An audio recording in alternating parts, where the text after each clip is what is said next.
안녕하십니까. 뉴스타파가 ICIJ 국제탐사보도 언론인협회와 공동 취재한 조세 도피처로 간 한국인들 2016입니다.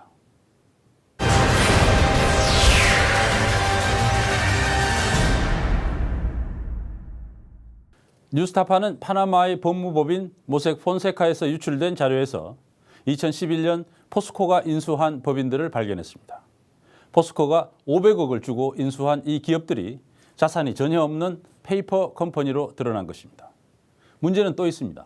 포스코는 이 페이퍼 컴퍼니들의 모회사격인 산토스 CMI와 그 계열사들도 인수했는데 당시 매출이 2천억이나 되는 우량 기업이라고 홍보했습니다. 그러나 뉴스타파가 확인해보니 2천억이 아니라 300억 정도밖에 되지 않았고 포스코가 인수한 뒤에는 바로 적자로 돌아섰습니다. 이런 부실 회사를 인수하는 데 든 시간이 불과 2개월. 이처럼 실패한 인수가 초스피드로 이루어진 배경에는 이명박 정부의 정치적 목적이 있었다는 정황도 나왔습니다. 한상진 기자가 보도합니다.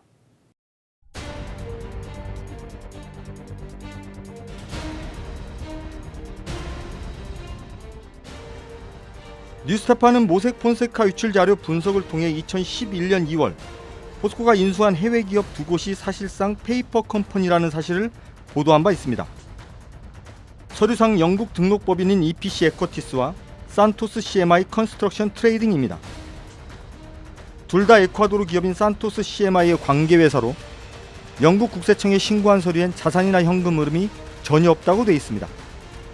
포스코 건설은 산토스 CMI 에콰도르 법인과 이두 페이퍼 컴퍼니를 비롯한 관계회사를 인수하면서 남미 시장 진출 교두보 확보를 이유로 내세웠습니다. 그러면서 지주회사 격인 산토스 CMI가 연간 2천억 원 가까운 매출을 올리는 에콰도르 최대 엔지니어링 회사라고 추켜 세웠습니다. 포스코의 주장은 과연 사실일까? 뉴스타파는 산토스 CMI가 에콰도르 금융당국에 신고한 경영보고 자료를 입수해 분석했습니다. 포스코가 이 기업을 인수하기 전인 2009년부터 2014년까지의 신고 서류입니다. 산토스 CMI 대표의 서명이 들어있습니다. 2009년 매출액이 3,300여만 달러, 우리 돈 360억 원. 2010년엔 4,040만 달러로 기재되어 있습니다. 인수 당시 포스코가 주장한 매출액 1,920억 원의 5분의 1 수준에 불과합니다. 신고 서류 어디에서도 이 기업이 연간 2천억 원 가까운 매출을 올렸다는 기록은 찾아볼 수 없었습니다. 인수 금액을 결정하는 데 가장 중요한 자료인 기업 실적이 5배가량 뻥튀기 된 셈입니다. 게다가 포스코가 인수한 해인 2011년에는 손익도 적자로 전환했습니다. 외형 규모에서 5배 규모가 넘게 오류가 있었다라면 이건 심각한 문제죠. 어떤 사기적인 부정한 수법이 분명히 이제 인수 과정에도 게재가 됐다 이렇게도 추론할 수 있고요. 문제는 이것만이 아닙니다. 2011년 포스코 인수 당시 산토스 CMI는 부실 공사 문제로 에콰도르 국내에서 큰 문제를 일으키고 있었습니다. 산토스가 한 정유 공장의 보수 공사를 60만 달러에 맡았으나 부실 공사로 시설이 붕괴 직전에 있다는 기사입니다. 발주처 측은 가동을 중단했고 정제 공장에 큰 재앙이 올 수도 있다며 항의했다는 내용도 있습니다. 포스코가 산토스 인수를 결정하기 불과 3개월 전에 일어난 일입니다. 1,000억 원가량을 투자한 대형 인수 합병이 급박하게 이루어진 것도 의문을 남깁니다. 포스코의 산토스 지분 인수 과정에서 산토스 측 법률 대리인은 모색 폰세카였습니다. 모색 폰세카에서 유출된 이메일입니다. 산토스 측이 처음 지분 매각 업무를 의뢰한 시점은 2010년 12월, 그리고 2011년 1월 모든 인수 작업이 마무리됩니다. 뭔가에 쫓기듯 급하게 추진된 겁니다. 포스코는 실제 실적이 그렇게 좋지도 않고 부실 공사로 문제가 되고 있던 기업을 왜 이렇게 급히 인수하려 했던 걸까? 이명박 정부 시절 자원외교를 책임진 사람은 대통령의 친형인 이상득 의원이었습니다. 그는 특히 중남미 국가에 관심을 보였습니다. 브라질, 페루, 볼리비아, 멕시코, 에콰도르, 콜롬비아. 이명박 정부 내내 이 의원은 여러 차례 중남미를 방문하며 자원외교 사업을 주도했습니다. 그리고 이 의원의 자원외교에는 언제나 포스코가 들러리를 섰습니다. 볼리비아 리튬 개발 사업 실패 등이 대표적 사례입니다. 산토스 CMI 인수 6개월 전인 2010년 6월 이상득 의원은 자원외교 특사 자격으로 에콰도르를 처음 방문했습니다. 그런데 다른 중남미 국가와는 달리 자원외교 외에 방문 목적이 하나 더 있었습니다. 2010년 3월 발생한 천안함 사건이 북한의 도발이라는 한국 정부의 입장을 에콰도르 정부가 공식적으로 지지해달라는 것이었습니다. 이전 의원의 자서전 자원을 경영하라에서도 이런 내용이 확인됩니다. 2010년 6월 14일 페루를 떠나 에콰도르에 도착했다. 방문 목적은 자원의 직접적인 확보보다 에너지 생산 시설의 우리 기업 참여와 천안함 사태에 대한 지지 성명을 끌어내는데 더욱 큰 비중을 뒀다. 당시 에콰도르는 중남미의 대표적 사회주의 국가였고 라파엘 코레아 대통령도 반미주의자였습니다. 이전 의원은 자서전에서 천안함 사건과 관련해 반미 노선을 걷는 좌파 성향의 국가가 우리 정부의 입장을 지지해주면 국제사회의 동조를 끌어내는데 유리할 것으로 생각했다고 적고 있습니다. 이전 의원은 이를 위해 에콰도르 대통령을 집요하게 설득했다고 합니다. 하지만 라파엘 대통령이 지지자와 정부 관료의 반대를 이유로 머뭇거리자 대외경제협력기금 지원 카드까지 꺼내들었습니다. 한국을 방문한 에콰도르 대통령은 결국 이상득 의원의 요청을 받아들였습니다. EDCF 자금 지원을 설명하면서 다시 한번 지지를 요청하자 그는 한참을 생각한 뒤 물었다. 좋습니다. 그럼 제가 어떻게 하면 될까요? 천안함 사태에 대한 한국 정부의 입장을 지지하며 북한의 핵보유에 반대한다는 입장을 밝힌 겁니다. 이명박 대통령은 러시아 순방에 앞서 지난 8일 라파엘 코레아 델가도 에콰도르 대통령과 정상회담을 가졌습니다. 이 밖에 양국 정상은 한반도의 평화 안정을 위해 북한 도발 행위가 되풀이돼서는 안 된다는데 뜻을 같이 했습니다. 그리고 3개월 뒤 포스코는 에콰도르 기업 산토스 CMI의 인수에 본격적으로 뛰어듭니다. 인수합병 이후 에콰도르 최대 일간지 엘 꼬메르시오는 이 인수합병이 에콰도르 대통령의 한국 방문 결과라고 보도합니다. 포스코의 산토스 인수합병이 포스코의 자체적인 판단에 따른 결과가 아니라 정권 차원에서 기획된 사업임을 짐작케 하는 대목입니다. 포스코의 산토스 인수합병이 마무리된 뒤인 2011년 8월 이상득 의원은 특사 자격으로 에콰도르를 다시 방문해 라파엘 대통령을 만났습니다. 이전 방문 때보다 분위기가 훨씬 좋아졌습니다. 라파엘 대통령이 특사 일행의 신청곡을 불러 큰 박수를 받는 등 화기애애한 만남이었습니다. 그러나 포스코가 인수한 에콰도르 기업 산토스는 2년도 안 돼 대규모 손실을 냈고 일부 계열사는 자산 감액을 거쳐 껍데기만 남았습니다. 이처럼 포스코의 에콰도르 기업 인수의 배경엔 이상득 의원의 자원외교 활동이 있었다는 정황이 드러났습니다. 또 포스코가 사실상 페이퍼 컴퍼니를 인수한 게 정상적인 경영 판단의 결과가 아니라 이명박 정부의 정치적인 목적에 의한 결정이었다는 것도 짐작할 수 있습니다. 이명박 정부 시절 만신창이가 된 포스코, 모색 폰세카에서 유출된 조세도 피처 자료가 포스코 몰락 과정에 감춰진 진실을 하나둘씩 들춰내고 있습니다. 뉴스타파 한상진입니다. 뉴스타파는 모색 폰세카에서 유출된 자료에서 BBK 주가 조작 사건에 연관된 인물도 발견했습니다. 조봉현이라는 이 인물은 BBK 사건 당시 오리엔스 캐피탈이라는 회사의 대표였습니다. 조 씨는 이명박 대통령의 고려대 동문인데 BBK 사건의 주범 김경준 씨는 주가 조작으로 횡령한 돈으로 오리엔스 캐피탈에 투자금을 갚았습니다. 당시 오리엔스 캐피탈로 들어간 돈 가운데 상당액이 실은 이명박 씨에게 간 것이 아니냐는 의혹도 있었습니다. 그런데 조봉현 씨가 BBK 주가 조작 사건이 벌어지던 기간에 한 페이퍼 컴퍼니의 이사로 등재되어 있었던 것이 나왔습니다. 김성수 기자가 보도합니다. 17대 대선을 한 달 앞두고 김경준 전 BBK 대표가 구속됐습니다. 범죄인 인도 조약에 따라 미국의 이명박 후보의 BBK 사건 연루 의혹에 대한 수사에서 정치권의 공방도 가열되고 있습니다. 지난 2007년 대선 전국을 뒤흔들었던 BBK 사건. BBK의 후신인 옵셔널 벤처스의 김경준 대표가 2001년에 벌였던 주가 조작 사건에 BBK 공동 창업자였던 이명박 후보가 어느 정도 관여됐었는지가 핵심 쟁점이었습니다. 이명박 후보가 LK 대표로 있던 시절 LK 계좌가 총 43회 주가 조작에 이용이 됐습니다. 범여권의 주장은 김경준이가 책임을 면하기 위해서 허위로 진술한 부분을 그대로 베낀 것이라고 말씀을 드립니다. 그러나 검찰은 대선을 불과 2주 앞두고 주가 조작은 김경준 씨의 단독 범행이라는 결론을 내렸고 이명박 후보는 대통령에 당선됩니다. 정말 고맙습니다. 예, 오늘 여러분의 열성으로 제가 국민의 절대적인 지지를 받게 됐습니다.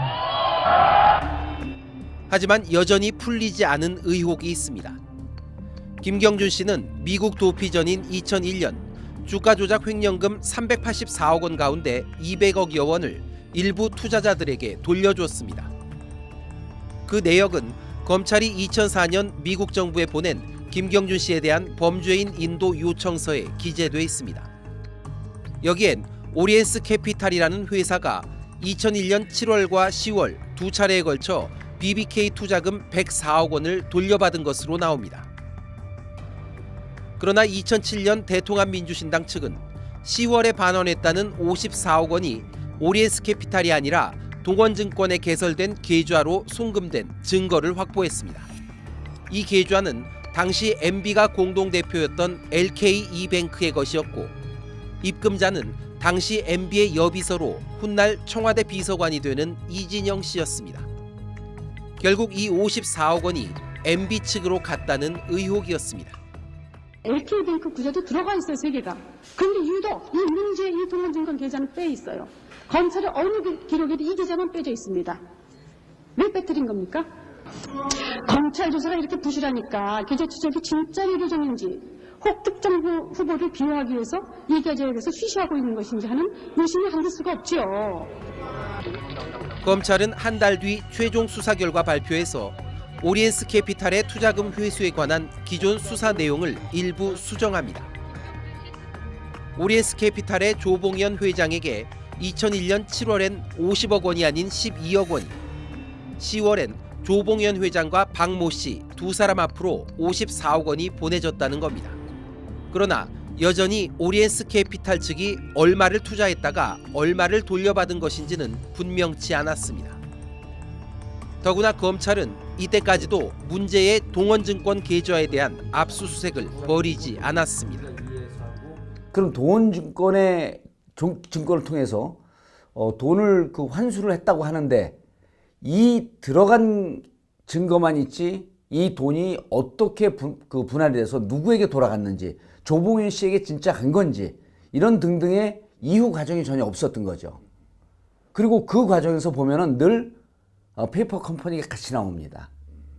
그래서 BBK는 투자자와 페이퍼 컴퍼니가 같이 묶여 있는 거니까 지금 나오는 예를 들었고 그 역의 그 탈세라든지 그다음 재산 은닉이라든지 이런 과정이 그때 당시에 오리엔스 캐피탈 동원증권을 조사를 했었으면 다 나올 수가 있었던 거죠. 그런데 뉴스타파는 파나마 법률회사 모색 폰세카의 유출 자료에서 바로 이 오리엔스 캐피탈의 회장이던 조봉현 씨의 이름을 발견했습니다. 99년 3월 15일 영국령 버진아일랜드에 설립된 메혼 홀딩스 그룹. 이사로 등재된 4명 중 1명이 조봉현 씨입니다. 관련 서류에는 조 씨의 서명도 남아 있습니다. 발행 주식이 단 한 주인 전형적인 페이퍼 컴퍼니. 주주는 싱가포르에 소재한 펜아시아 스페셜 오퍼튜너티스 펀드로 되어 있습니다. 확인 결과 당시 조 씨는 이 펀드를 운영하던 펜아시아 캐피털 매니지먼트라는 홍콩 투자 회사의 임원이었습니다.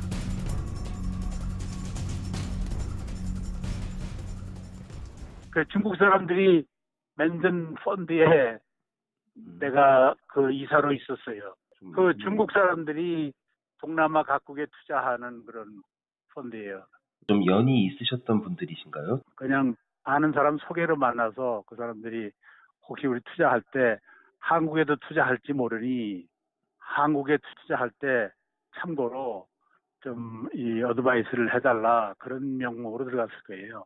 근데 왜 이런 형태로 그 조세도 피처 지역에다가 페이퍼 컴퍼니를 세워가지고 운영을 해야 되는 것이죠?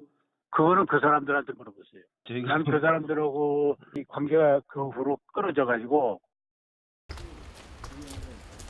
그러나 하루 뒤 다시 연락했더니 설명이 달라집니다. 그 회사는 우리가 설립한 역사가 없습니다.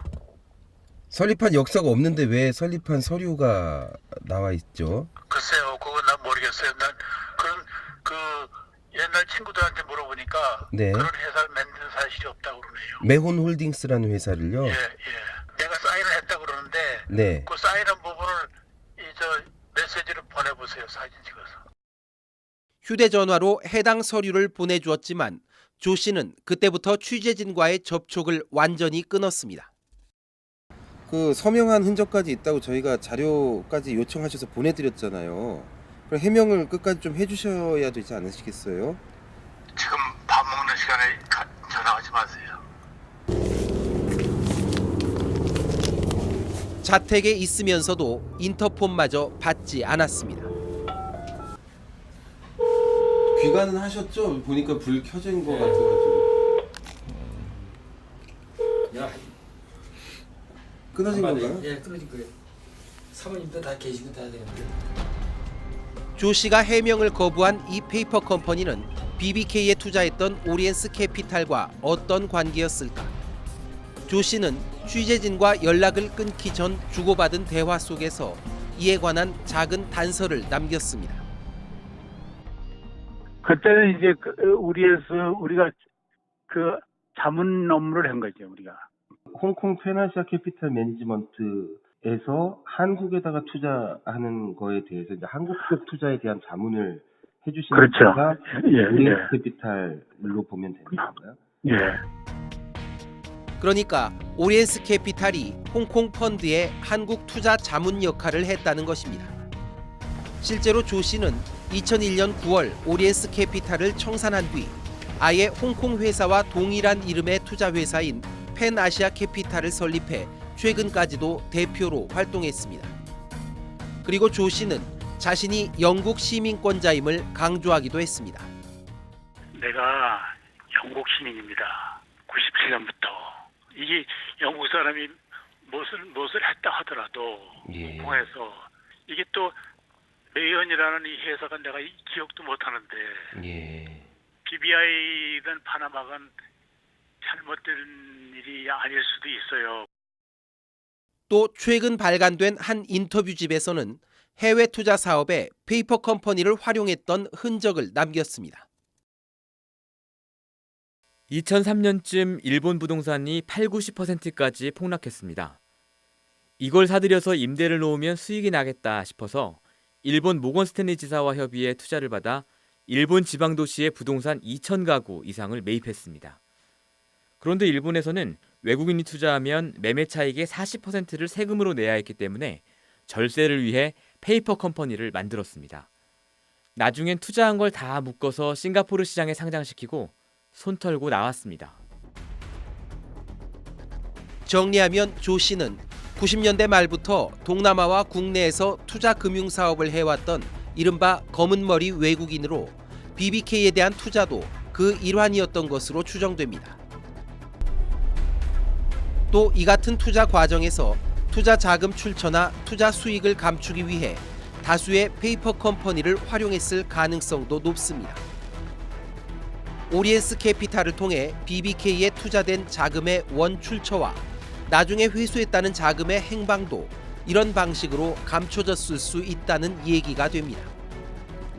그러나 조 씨는 지금도 BBK 투자금 총액이 얼마였는지는 밝히지 않고 있고 두 차례에 걸쳐 투자금이 회수됐다는 검찰 수사와 달리 한 번에 받았다고 말하고 있습니다.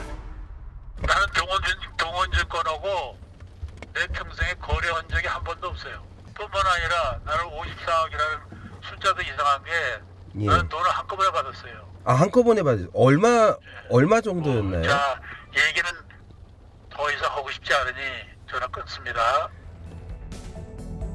조 씨의 투자금 회수가 정말 한 차례뿐이었다면 검찰이 밝힌 다른 한 차례의 반환액은 어디로 간 것일까?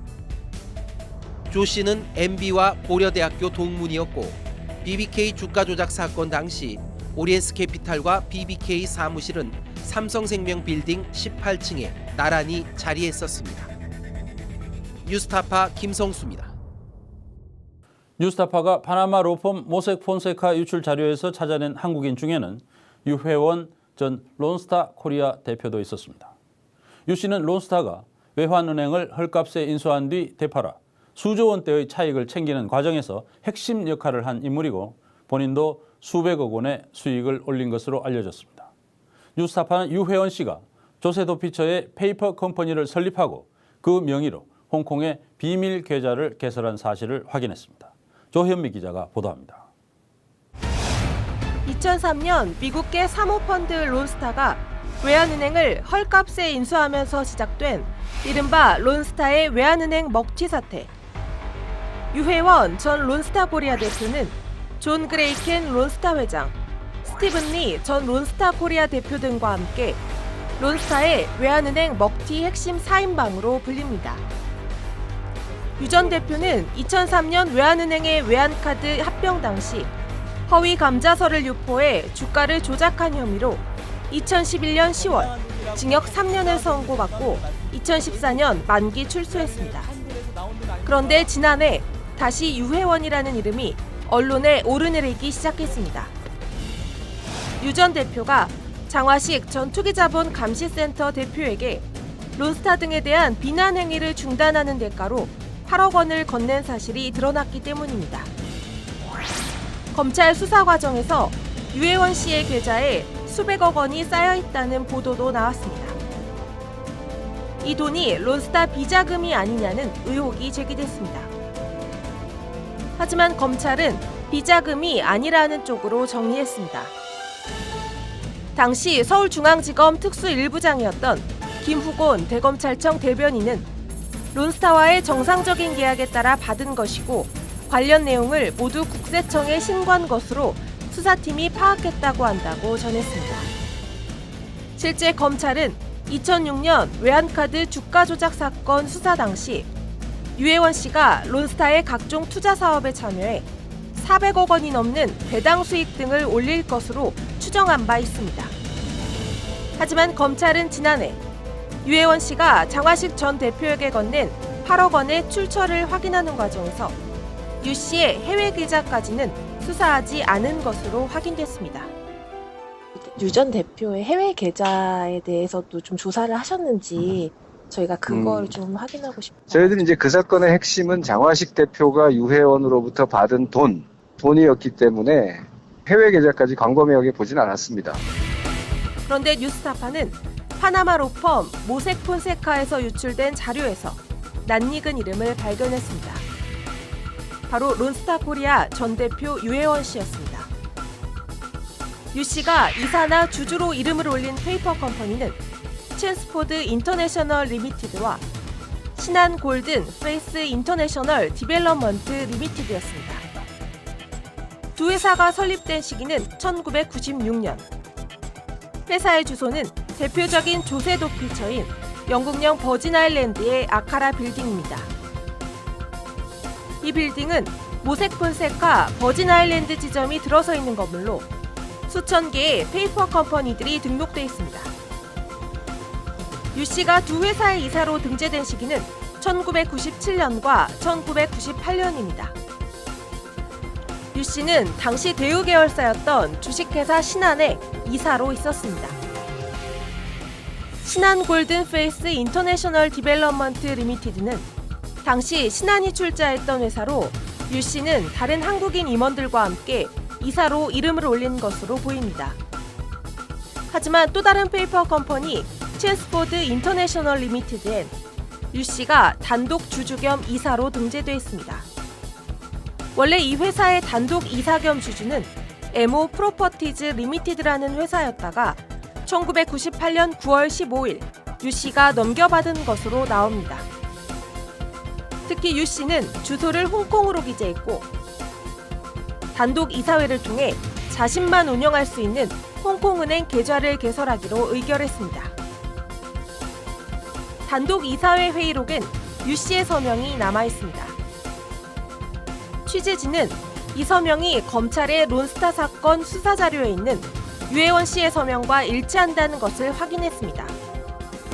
유혜원 씨는 2000년 10월 허드슨 어드바이저 코리아 전무가 되면서 론스타와 인연을 맺게 됩니다. 페이퍼 컴퍼니를 이용해 해외에 계좌를 만든 시점은 1998년 9월, 허드슨 코리아 전무가 된 것은 2000년 10월로 2년밖에 차이가 나지 않습니다. 허드슨 코리아는 론스타 코리아의 투자 자산을 관리하고 운용하는 회사였습니다. 이듬해 1월, 유 씨는 허드슨 코리아 사장이 됐고 1년 만인 2002년 1월부터 2009년 6월까지 론스타 코리아 사장을 지냈습니다. 첸스포드 인터내셔널 리미티드는 유혜원 씨가 단독 주주 겸 이사였고 계좌 운영권도 갖고 있었기 때문에 유 씨가 론스타로 옮긴 이후에도 관련 업무에 이용했을 가능성을 배제할 수는 없습니다. 취재진은 페이퍼 컴퍼니와 해외 계좌를 만든 이유를 묻기 위해 유혜원 전 대표의 자택을 찾아갔습니다.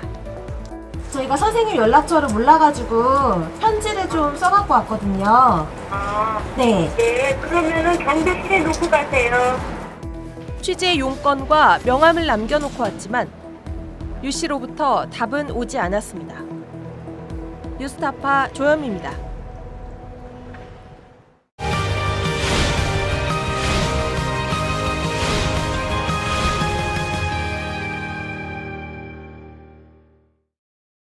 한국 시간으로 5월 10일 ICIJ 국제탐사보도 언론인 협회는 파나마 페이퍼스의 데이터를 전 세계에서 동시에 공개했습니다.